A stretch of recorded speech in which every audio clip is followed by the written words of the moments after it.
So welcome everybody to this Inform webinar, Best Practices and Applications of Elevated Temperature and Mechanical Testing.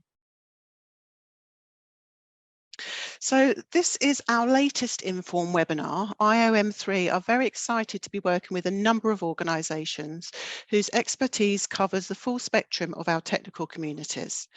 These webinars are designed to inform you about the latest technologies, ideas and thinkings within our communities and present some solutions to some possible problems. My name is Tammy and I'm part of the IOM3 training team. It's my pleasure to host this webinar this afternoon. So I will shortly be handing over to Shawn. Shawn is a technical manager at Tinius Olsen. His primary focus is on material testing and the application of various standards using different testing platforms to assist in the evaluation of materials and products. Shawn has the responsibility at Tinius Olsen to ensure the personal and internal procedures for calibration comply with and are in accordance to ISO 17025 and any other requirements. So I'll be shortly handing you over to Shawn, who will be taking you through the presentation today. We do welcome questions at the end of the session, and you are all on mute. So the way that you would answer those questions would be via the Q&A box that you should be able to see. Please don't pop any questions in the chat because that's not being monitored and we may miss them. So feel free to pop your questions as we go through, but as I say, they will be answered at the end. Okay. So I'm going to stop sharing my screen now and pass you over to Shawn. Good day. My name is Shawn Byrd from Tinius Olsen, and welcome to all the people from various different countries, and thank you for attending. We appreciate your time. I'm excited to present some information. It's only about 45 minutes or so. So we'll have a top-level view of mechanical testing, elevated testing, and we'll loop in a little bit of AI or machine learning, and also some additive manufacturing, some of the things that are on the cutting edge of material science at this current point in our society.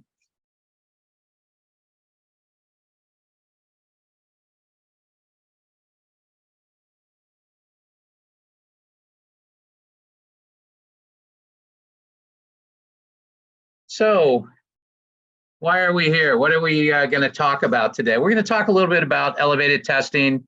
We're going to talk a little bit about the best practices and applications of elevated testing and what's happening in the society of material science and R&D and standards proficiencies. What we're coming across today is an advent of technology that's really changing in the world of elevated testing. And what does that really give us? What are we trying to do when we think about elevated testing? And for those of you who have had their hand on it, they know that there's a number of different contributors to elevated testing, but I take a view of it, it's kind of a cycle. That cycle is the heat treatment of the material and or product, specifically when we're talking about additive manufacturing. We talk about something known as a HIP, pressurized heat treating. But when it comes to mechanical testing, and we're testing at elevated temperatures, we typically do this inside a chamber or inside a furnace. And if you can look at your screen, you can see what you're seeing as a chamber in between the columns of a mechanical testing device known as a UTM. What this does is, and what it provides for us is different properties of material. And it will give us elongation, it will give us the ductility, it will give us the reduction of area, it will give us yield, it will give us ultimate tensile strength. And we use this information for design and utilization of materials in different applications, whether it be in aerospace, automotive, medical, etc. What we also know is that with the advent of additive manufacturing, we are now able to provide the dream of engineers as they can come up with different applications with additive manufacturing that were not possible in the world of conventional machining and manufacturing. But that causes a lot of issues and a lot of head scratching when it comes to the mechanical testing of it, because additive manufacturing provides its own intricacies when it comes to failures of it, as opposed to what we would consider the conventional or the legacy material that we've utilized for so many years. And there's a long history of the components of what makes up, say, steel or alloy or nickel, or the super alloys, if you will. So when we talk about that, what we're really trying to do is figure out what's happening behind the scenes in the material, what's going on with microstructure. For those of you out there that know about the lattice network, and is it slipping, or do we have grain boundary releasing? Those are all things that we determine when we're doing this type of testing, and it's extremely important to test. And so we have to ask ourselves, why do we test?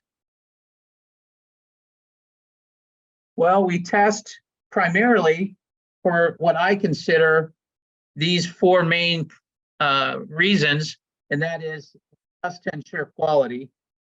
We test to get the test properties so that we can make sure that the mechanisms that we find from our testing platforms won't cause a failure in the field, or failure in the use, or failure in the rapid prototyping that we're making.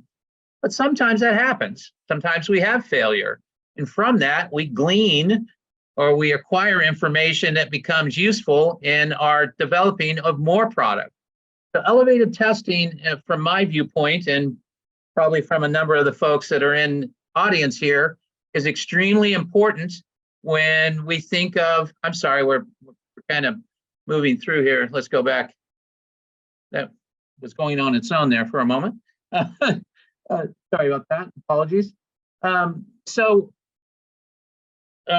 my train of thought, but well, let's get back to when we do have a failure in mechanical testing, meaning if the product fails before we expect it to fail, that can be a benefit for the research and development when we're trying to prove out new product.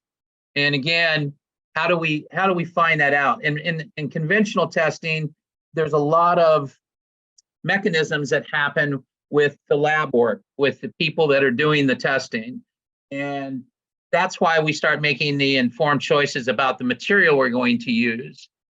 And that brings us into the cycle of testing, right? What are we actually doing when it comes to testing? Where we have heat treatment, elevated testing, test analysis. There's so many different platforms that we utilize when we think about testing. And how do we acquire that data? And we acquire that data typically through the utilization of standards and the standards compliance. The standards compliance that we typically utilize are known as ASTM or ISO, or if you're in Japan, it could be JIS, or if you're in Germany, it could be DIN standards. But they all have standardization so that we can make an informed decision of whether or not the material that we're testing meets or does not comply or fails to meet a particular standard. And we do that so across the society that we're all doing it pretty much the same. In China, they have GB standards. We have BIS standards. There's all the standards across the world have the one thing in common, and that's to give you what I would consider the boundaries of what is acceptable and what is not acceptable when you're testing material.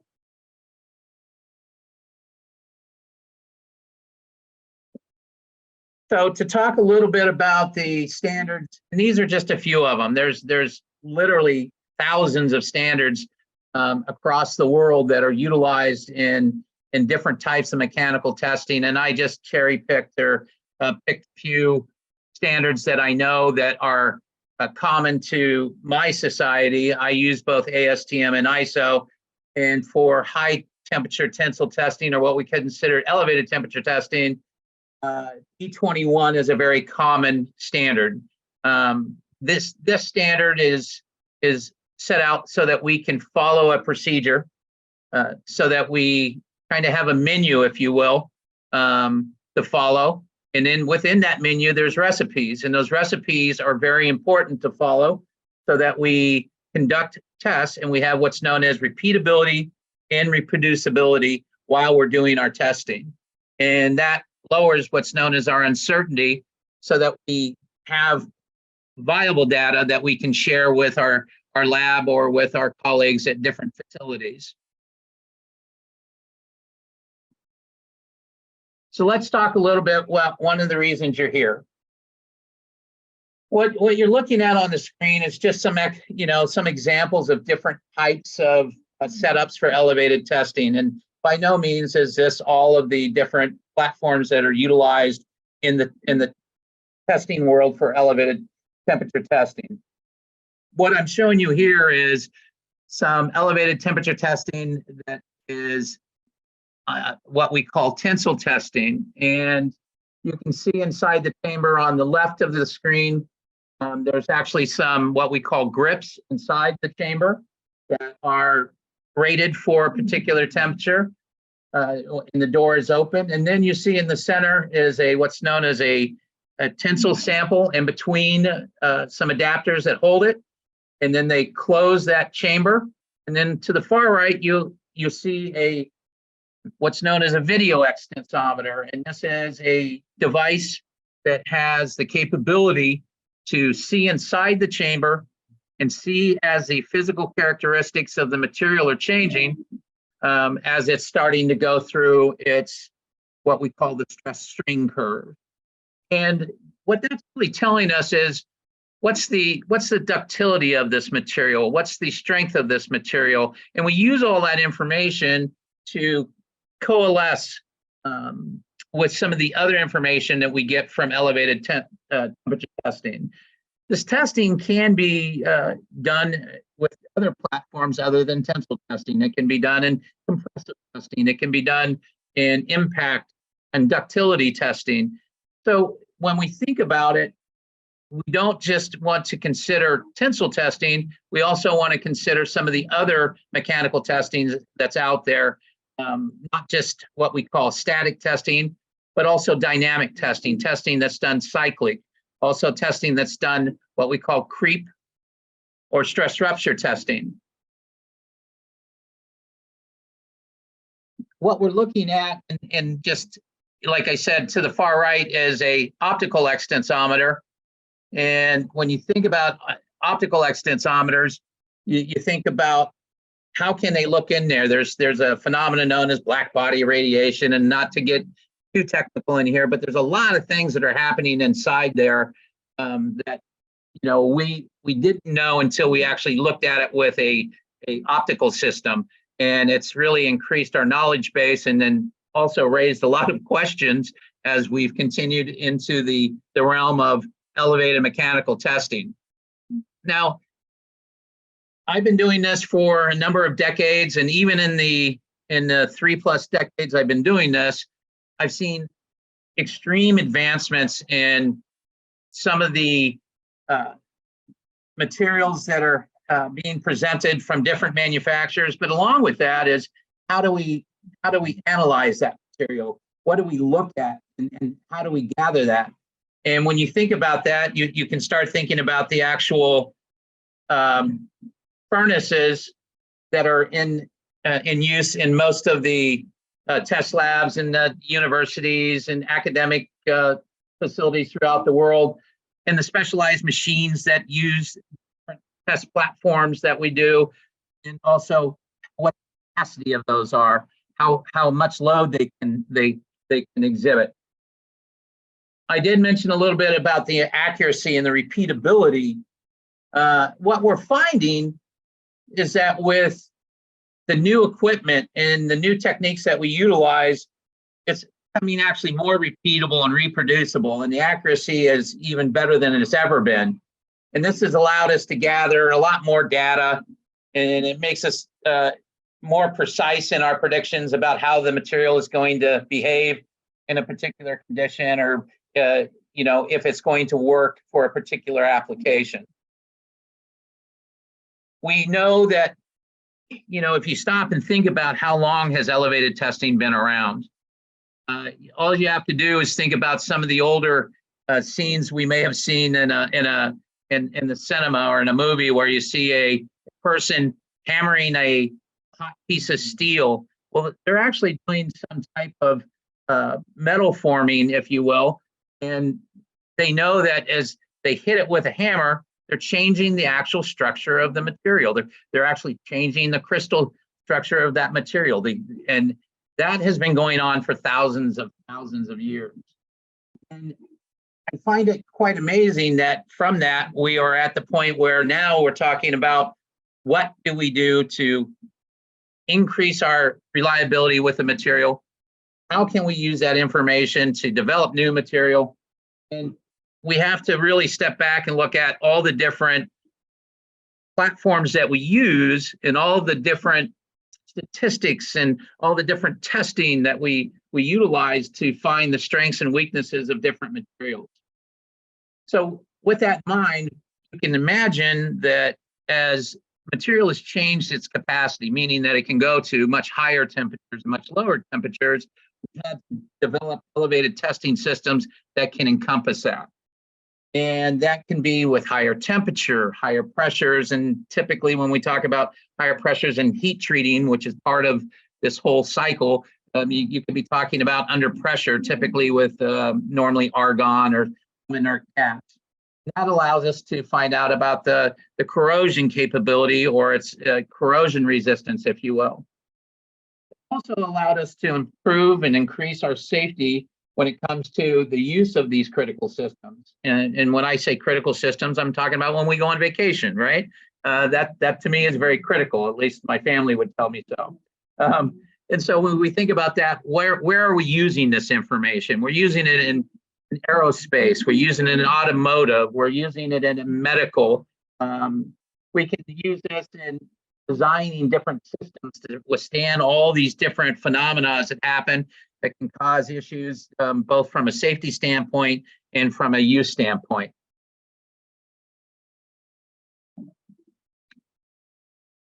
I talked a little bit earlier about the different types of elevated material testing, where you can use above room temperature or ambient temperature to test different types of platforms and resolve your testing design capability. And I would say that when I typically talk to students or at universities or labs that I travel to, when I say elevated temperature testing, I sometimes will hear hot testing, and that's just a localized term for above room temperature. But when you think about what is a tensile test, basically it's when you load something with a particular force and you want to see some type of deformation. And you can also see that in compressive testing. And then along those lines, we talked about different types of standards, E139, you talk about creep testing, E292. We have fatigue testing, low cycle fatigue, high cycle fatigue. We also have different types of impact testing, or what we call ductility testing, which would be a Sharpie test, an IZOD test, or a drop test. And then we also have the thermal mechanical fatigue test. There's so many different types of elevated material testing that this is just a small snapshot of it, and they're always evolving. Let's get back here. Sorry about that, friends.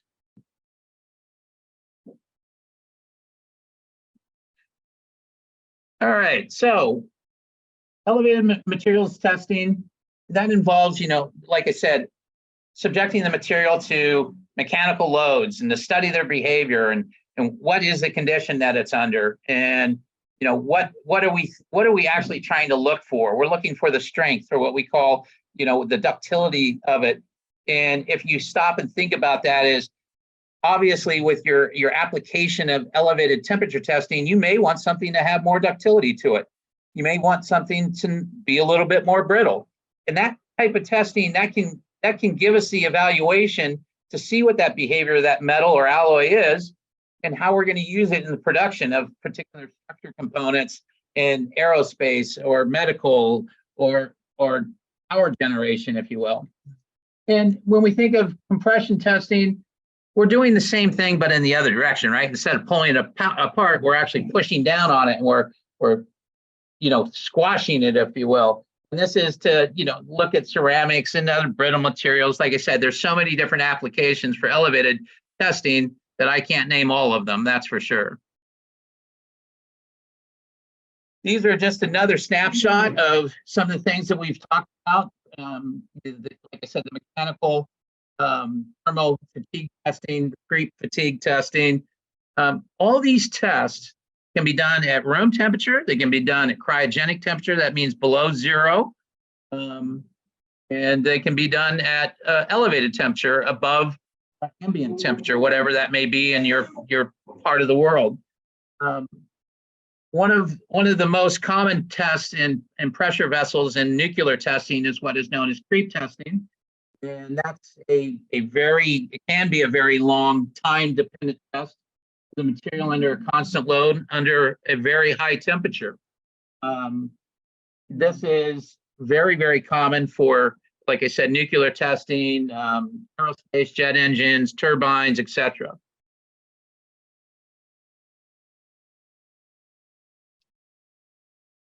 I talked a little bit earlier about heat treatment, and heat treatment in my mind and from my position goes hand in hand with elevated testing, and specifically so as we go down the road of additive manufacturing and pressurized heat treatment, because that's how they utilize that process to help the material get into a better state for use. And there are some things that I just wanted to mention as far as the pyrometry specifications, and that's under a particular one known as AMS 2750. And that talks to you a little bit about what type of equipment to use, what all the criteria is for different types of testing and different types of heat treating, what you have to do. It's basically another standard, if you will. We call it a specification to get you the information that you need for particular platforms for different types of heat treatment. Now to get into one of the important things or more exciting things as far as I'm concerned, and how things are evolving in the world of heat treating in elevated temperature testing and the things that are changing. At Tinius Olsen, we're always trying to look at what's happening and try to stay at least on the edge of the curve, if not ahead of the curve, when it comes to mechanical elevated testing. What's going on right now in the world is in the technology is really, taking a jump. And if I just say this, the AI folks out there, it's really putting its foot in the door of our world of mechanical testing. And what we know that in the in situ testing that we do under very unusual or extreme conditions, we're looking at all the things that are happening to the materials microstructure. And we can do that with, backscatter. We can do that with SEM. We can do that with optical non-contact extensometry. There's all kinds of non-destructive testing that's being done today that researchers are using to study material behavior and how it's altering while it's going through its different points of testing. What I stop and I think about all these things that are happening today and what wasn't happening 20 or 30 years ago. We're getting to the point where we're automating and we're doing a lot of high throughput testing, and that allows us to test large numbers of materials under different conditions. But then we have to go back and we have to look at it and try to figure out what's going on with it. And that takes a lot of hours of labor and takes a lot of time to ascertain. You get 3 or 4 smart people in a room, you can get a lot done, but you get 100 smart people in a room and you can't get anything done. just my opinion. So that's where machine learning is really taking off.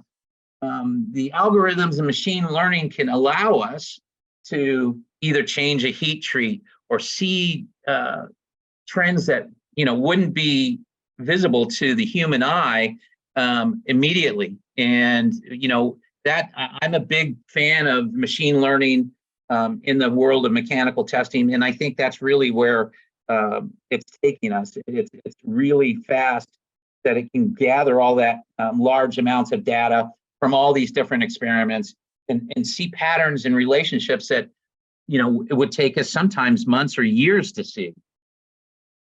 And it can do it rather fast. I'm not going to mention any type of AI names on this webinar, but there's quite a few of them, and they're just becoming more and more prevalent in our society. And bear with me for a minute. There we go. So when we talk about the difference between those two, what I was talking about in situ testing, that's where we're doing testing where the engineers, he and she, they can look at all the information simultaneously while it's happening. They're looking at the microstructure, the deformation of the material, and they're trying to figure out what's really happening. And if you recall, I was talking a little bit earlier about lattice networks, and we can talk about BCC and all that, but at the end of the day, that takes time, and it just provides us some information, but it's laborious. But machine learning can do that in a very, very, very short period of time, and that helps us uncover new ways of testing, new ways of machining, new ways of product development, because it gives us it's an expedient. It's almost like the microwave application of making a meal, right? You can get a bunch of people to look at something and they say, wow, we can get this information in a much faster and more economical way, if you will. And to me and to a lot of folks I work with in the universities and this different ASTMs and ISO standards platforms, we talk a lot about machine learning right now. It's so incredible that it's increasing our capability to look at large groups of data and predict material behavior. And we can do modeling, and not that the finite element analysis is gone, because it is not. But what we know is that along with the modeling that machine learning algorithms can give us and that they can build, we're combining all that information along with the image analysis that we're getting from the non-contact optical extensometry that ourselves and a number of other folks in the material science and material testing manufacturing world use, but also the sensor data that is being produced. It's going at an exponential rate that it's allowing us to use these machine learning algorithms to see stuff that we just didn't see throughout the years. And that's going to help us, understand and enhance our ability to do R&D work and see maybe things that we had never seen before. And I think that's really important to keep in mind when we're thinking about how can we get to the next application. And if you think about where we're going into space and underwater and all the different applications that we're trying to do as our society, encroaches on this earth, it's important that we figure out what we can do with what material we have and utilize machine learning to help us get to that point.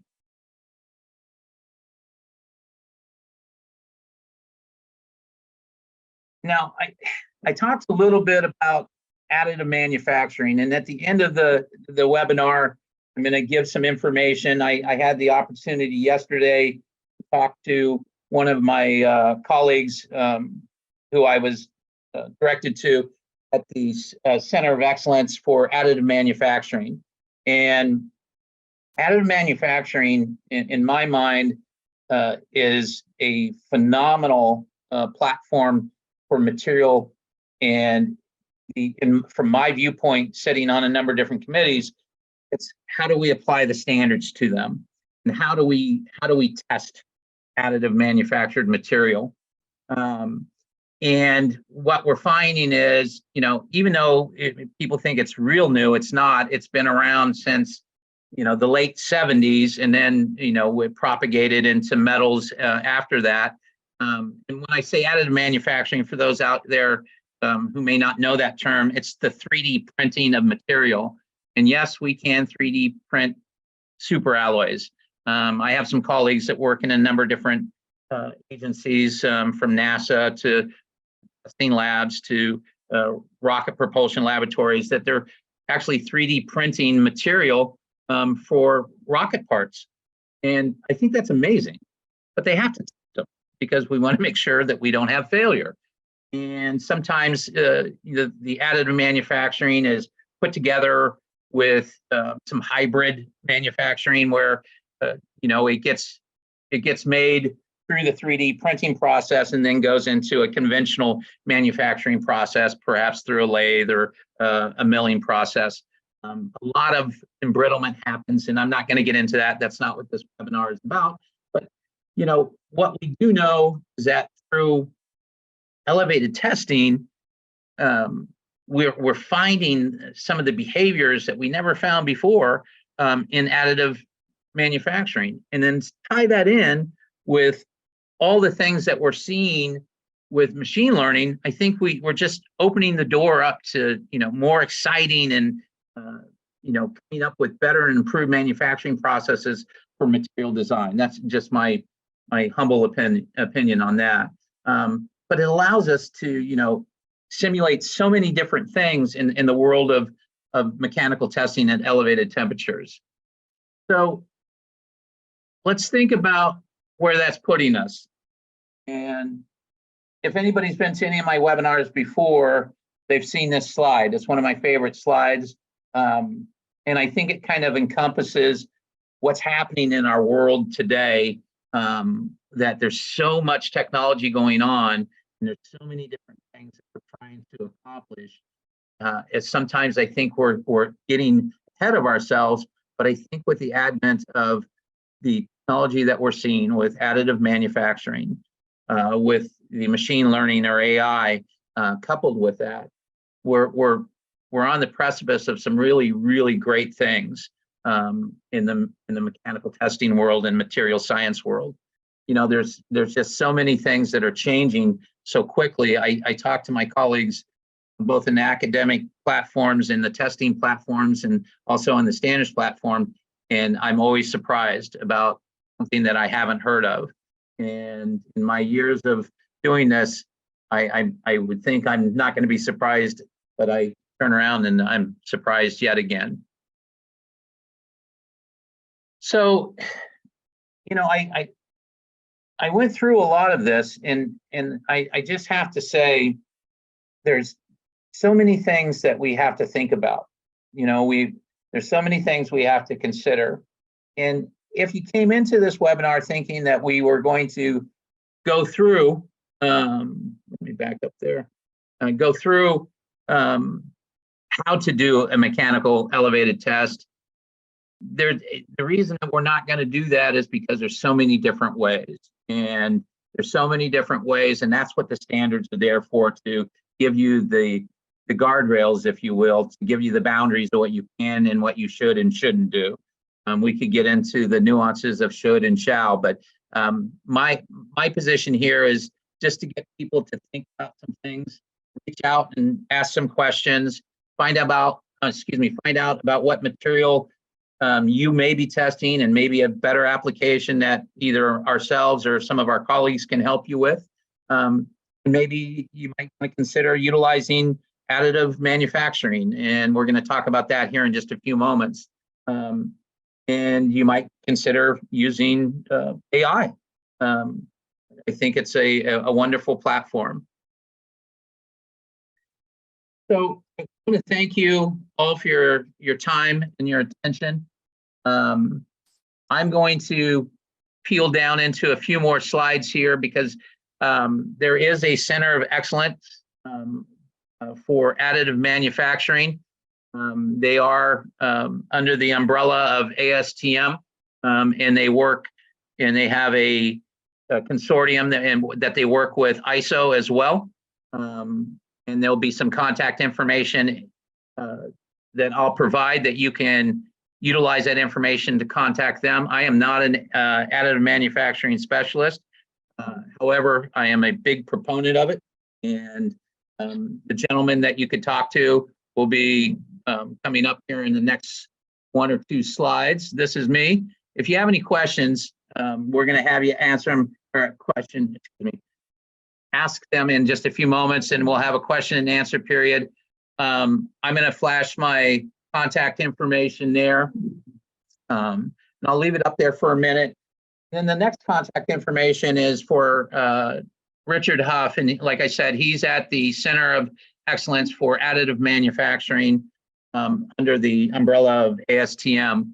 And if you have any questions about additive manufacturing, definitely feel free to shoot them an email or get some information. You can find them online as well. And this is the information for Richard Huff. And for you folks that are looking for some information as far as getting some data on additive manufacturing, this is a really good resource, and I highly recommend reaching out to these folks. I'm going to back up the slide here and get into the question and answer period. And I don't have all the answers. And if I don't have the answer for you, then what we'll do is I'll take that information with the help of IOM3, and I'll research it for you and use some of my resources and get you an answer. And if I can't get you the answer for that, then I'll get back to you and tell you that I'm still researching it. And with that, I think we're ready to go into the Q&A. Brilliant. Thank you ever so much, Shawn. So we have a couple of people that have asked whether or not it would be possible to share the presentation. Obviously, this is a recorded session, so it will be available on IOM3's web page. But if people wanted the specific presentation, would that be possible? I have no problem with that. Yeah, okay. Fabulous. Tracy, would you like me to stop sharing? Yes, you can do, if that's Fabby. Yep, no worries. Thank you. So the first question that I have here is, some AM components in nuclear might be in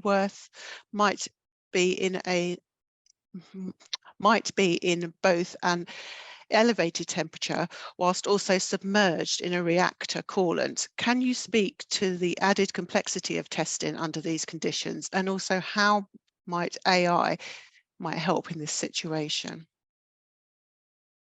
That's an excellent question, but let's approach it from a conventional material standpoint, because of the fact that in nuclear testing, that is exactly what is done, not just with additive manufacturing.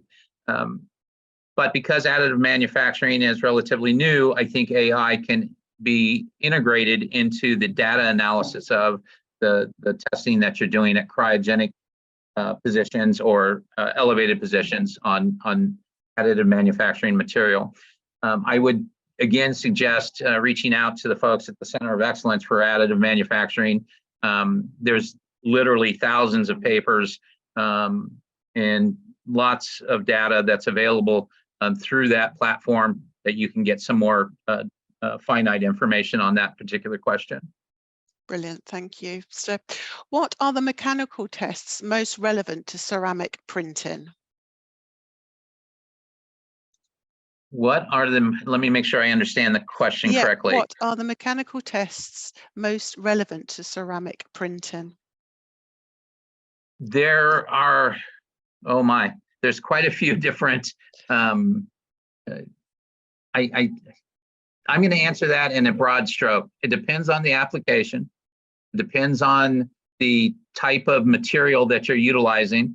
It could be any number of tension tests, a crack propagation test. It could be any number of COE tests. It depends on the material and or the application that it's being utilized in.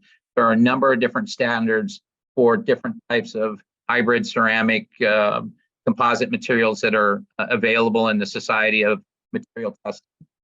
Okay, the follow-on question from the same gentleman, actually. How do the layer direction affect testing results? Well, one of the reasons with material testing when you're doing layups, and that means that you're going in different orientations with different types of material, with a conventional test, you would use what is known as strain gauges at different orientations, meaning at different degrees, 000, 045, 090, etc. And in today's world, we have utilized optical extensometry to encompass some of that with DIC, digital image correlation, etc. So I would say tension testing is extremely important at elevated temperatures. But again, it's going to be application and product dependent. Okay, thank you. Is there anything that you would do differently when testing AM parts from a fusion bed?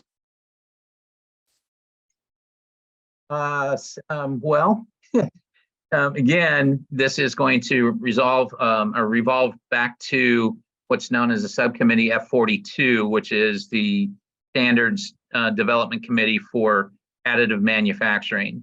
It's an ever-growing platform, and to speak to that intrinsically, I can't.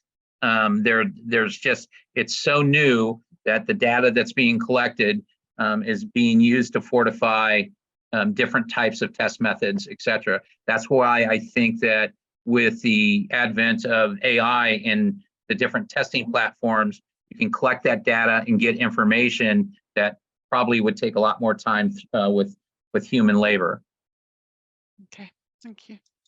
So bear with me with this one. So most of these testing standards allow the strain rate to be increased after proof stress has been determined. At elevated temperatures, these strain rates affect the response of the material. Should these rates be material specific? Should the same rate be used for ferric steels, alloys, non-alloys, etc.? And then they've said, obviously, I think not. That sounds like it might be from one of my colleagues. So to answer that question, it would take a long time, but I'll take a top level view of that. Mm-hmm. Most materials, and this does not include necessarily additive manufacturing materials, but most alloys have historical data for them, and through the investigation of material science, we know what their network is, their crystal structure is. We know if they're strain dependent, to go towards the part of the question as far as speed is concerned.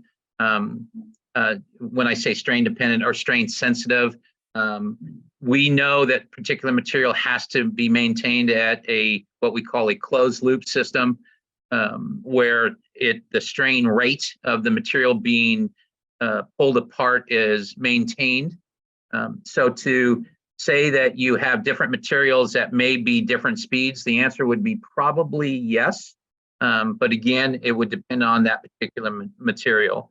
Most ferrite material or aerospace material or super alloys, those are typically done under a criteria in the United States known as NADCAP or GE. And those are typically done at a very, very slow strain rate closed loop control.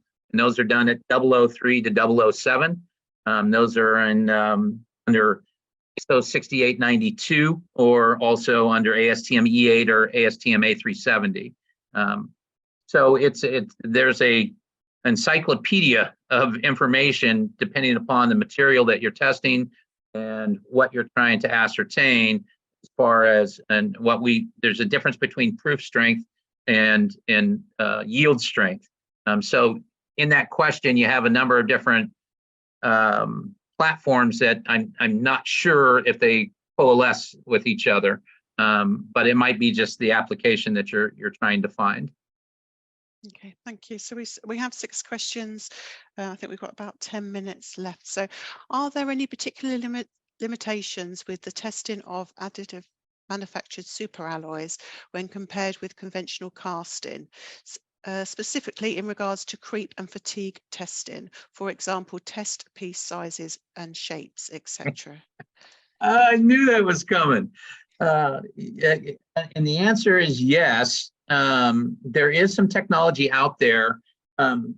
So when you talk about additive manufacturing, one of the beauties of additive manufacturing is that you can produce very, very small size samples. And when you think about some of the parent material you're trying to withdraw a test specimen from, it could be very, very small in size. And when you do that, and to try to get a accurate reading on something that's very small and take into consideration what is known as the hysteresis of a machine. And when you talk about creep, it's essentially what we call a 3-stage test. That can be very problematic with additive manufacturing material because of the size. There are some mechanisms out there. There's some testing platforms that have been very new to the industry that are pretty exciting.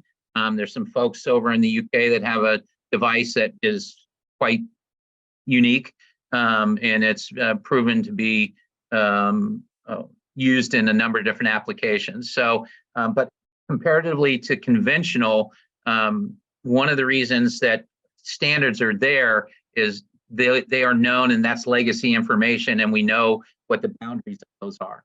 So to answer your question, without talking for hours, additive manufacturing has its own handcuffs, if you will. And we're learning as we go, and we will continue to learn. So I hope that answers your question. Thank you. What is your thoughts on additive manufacturing as an alternative for welding? What are the important things to consider when testing them? Well, again, I think that kind of circles back around to the last question. I think we're still finding out about additive manufacturing. Now, what we do know, and what I know personally from additive manufacturing when it comes to essentially, it really is a weld. If you stop and think about it, you're melting material on top of more material on top of more material on top of more material, or fusing it, if you will. And so I think as we go through our technology phase with AI, we'll find more and more nuances with additive manufacturing and more uses with capability of different types of additive manufacturing for welding, especially in micro platforms. Okay, thank you. Are there any problems with comparing AM superalloy elevated testing results with conventionally cast alloy superalloy testing results? Yes. The problems is that the data field for conventional material is huge. And as the technology changes with additive manufacturing and the heat treatment and the different ways that we're moving at a frantic pace in the world of additive manufacturing in our societies, I think the problems will just continue to show. And I don't normally categorize the differentials between them as problems, as more as observations, because of the fact that when you're producing a material or a product from additive manufacturing, you don't have a grain structure that's similar to conventional material. You have a columnar type of grain structure, and you can reduce that. And I'm not going to get into it too technically, but that can be reduced by different types of hybrid machining, and that can reduce some of the differentials between additive material and conventional material when it comes to comparison from elevated testing. Okay, thank you. Can you comment on the fatigue testing of DMLS mechanical components, more specifically test piece design to avoid distortion during the heat treatment, as well as the avoidance of premature failure due to the presence of inclusions and voids? That is a question I would take off topic. That's a long one. Okay. And Could you also- I would defer to one of my colleagues, one of my professor colleagues that has done some studies in that area. Okay. Could you also comment on the approach for the time to soak parts at a temperature prior to testing? Would you typically apply the same soak time to both tensile and fatigue testing? I would, well, from a material science and a physics standpoint, when you look at saturation of material, it's all about the density and how much that material needs to soak to create what's known as equilibrium. And with today's sensors, you can normally ascertain that within a chamber. And if you have more sophisticated equipment, you can actually see that as well. So I would say that your saturation time is going to be based upon either are you using AM or are you using conventional. But to answer that at face value, it should be approximately the same. But again, I would tell you to look at your material, your geometry, and look at what standards you're trying to test it to. If this is being done under F42 or under E28 or a combination of both.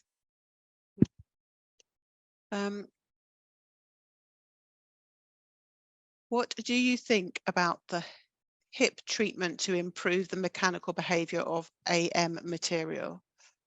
What do I think about it? I think it's great. There's some manufacturers out there that are combining the technology of conventional heat treating along with utilizing it. And I'm not going to mention any trade names here, but there's some really cutting edge furnace manufacturers out there that are doing that to down on processing time. And that's it's really I think it's going to become the norm in a lot of different heat treatment processes to cut down on time when you think about the conventional HIP HIP and conventional heat treating simultaneously. Okay, thank you. What are the current challenges with elevated tensile testing besides the limited data set? Size of specimen, as was mentioned in the previous question. It's not uncommon, when you're talking about aerospace and medical and nuclear fields, and this is just from historic or legacy information, the producers of the material for the testing labs don't ever want to give a lot of material to be tested. And when you have machines that are typically very large and used to doing conventional material, there's a lot of compliance in the machine. And so the smaller that you get in your sample size, the more intrinsically you're going to have issues with compliance of a machine. And that's just one of the, I always say handcuffs, one of the issues that we have when we think about going to AM material. And we're getting better. I mean, the machines are getting better. And like I said, there's some technology out there that for throughput and for test acceptance and product acceptance, it's pretty good. Thank you. How do we decide right gain for evaluated temperature testing of conventional alloys? Can you repeat that question again? Yeah, how do we decide right gain for evaluated temperature testing of conventional alloys? Right gain, GAIN? Yeah. How do we decide right gain for evaluated temperature testing of conventional alloys? I don't understand that question. Okay. Have them send that to me directly. Yeah, I'll copy that. That's fine. Okay. And then we have a follow-on question from the one that we had earlier about the ceramics. Are the properties considered non-isotonic? Are the properties considered non-isotonic? They Isotopic. can be. Yeah. I think I know who's asking that question. Okay. That's fine. And that's all of them, apart from those couple that we haven't been able to answer. So Okay. I'll transfer them across into an email for you, Shawn, and then I'll make a note of who has asked those questions, and then we can go back to those individuals direct. Okay. Brilliant. Thank you, everybody, for your attendance today. And I'd like to draw the presentation webinar to a close. Okay. Tracy, thank you so much.